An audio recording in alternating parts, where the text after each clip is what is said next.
বিরতির পর স্বাগত। Director of skill development Kailashahar পুর পরিষদ গৌরনগর এবং চণ্ডীপুর ব্লকের যৌথ উদ্যোগে ৩রা মে কৈলাসহর ঊনকোটি কলাক্ষেত্রে অনুষ্ঠিত হতে যাচ্ছে চাকুরি মেলা এবং দক্ষতা বৃদ্ধি কর্মসূচি।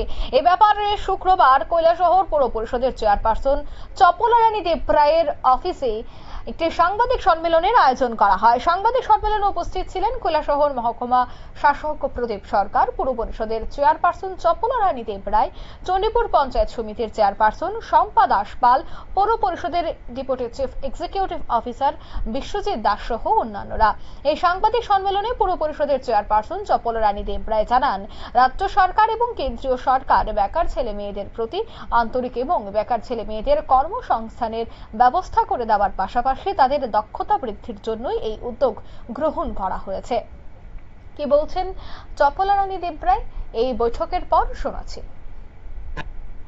এটাই বলতে চাইছি, আগামী ৩ মে আমাদের কৈলাসহর, চণ্ডীপুর ব্লক এবং গৌরনগর ব্লক কেএমসি সহ সকলেরই উদ্যোগে একটি জব ফেয়ার এবং স্কিল ডেভেলপমেন্টের মেলা আমাদের কলাক্ষেত্রে হবে।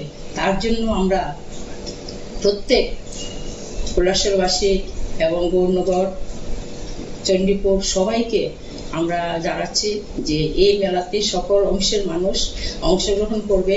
কারণ আমাদের যে যশস্বী নরেন্দ্র মোদীর যে লক্ষ্য ভাবধারা, যে আত্মনির্ভরশীল মানুষ গড়ার জন্য আমাদের এই উদ্যোগ। কারণ সবাই চাকরি যার যার এডুকেশনে হয় না, তাই যার যেভাবে যোগ্যতা আছে, যার যেভাবে স্কিল আছে, এই মেলার মধ্যে অংশগ্রহণ করবেন। প্রত্যেককে আধার কার্ড নিয়ে আনার জন্য বলা হয়েছে। আধার কার্ড দেখে যে যেটাতে যোগ্য হবে সেভাবে রিক্রুট করা হবে। আপনারা শুনলেন চপলারানী দেবরায়ের সেই বক্তব্য। নিয়ে নিয়েছি ছোট্ট একটি বিজ্ঞাপন বিরতি, সঙ্গে থাকুন।